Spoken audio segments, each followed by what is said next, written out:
Hello, church family. I've been thinking a lot lately about generosity and what it means to me. Not just the act of giving, but what being generous stands for and how our personal generosity reflects upon our faith and our relationships amongst friends, families, acquaintances, the communities we live in, and the broader world as a whole.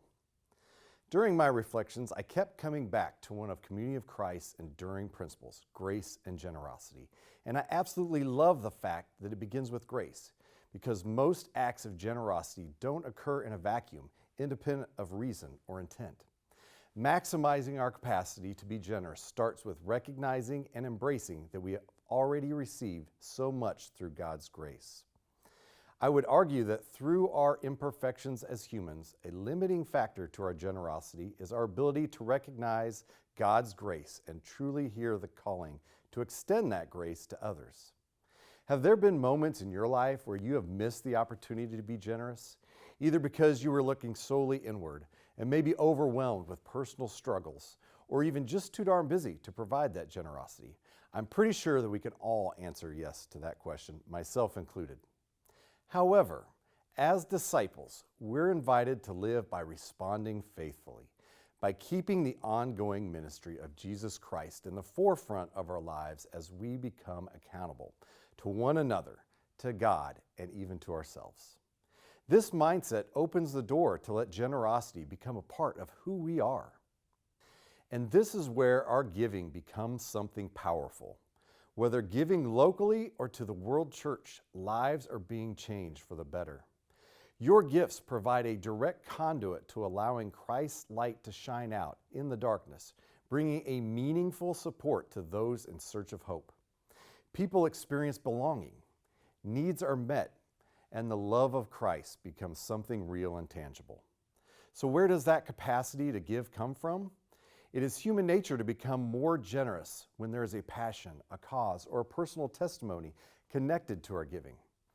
For me, I firmly believe in the message from another one of our Community of Christ enduring principles and how impactful it is across today's landscape.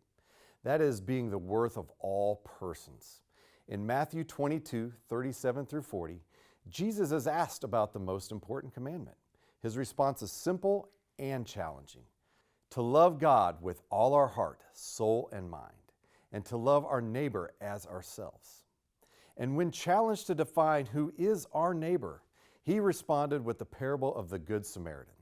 And other than being my personal favorite Bible verse, it also highlights in bold, underlined, giant, italicized font a message of both grace and worth of all people.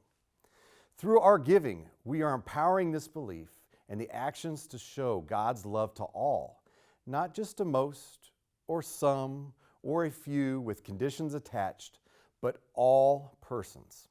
This kind of love shapes how we can see people and, in many ways, can bring a different lens to those that are still searching to find or reconnect with Christ. And that mission is a personal connection to my giving. So today, I want to leave you with a challenge: to respond faithfully. To give in a way that reflects not only what you've been given, but what you believe about others, that they matter, that they are worthy of love, care, and community. Because generosity isn't just something we do, it's something we become. So take a moment to bask in God's grace. Listen to how you are called to give, lean into that calling, and respond faithfully. Thank you.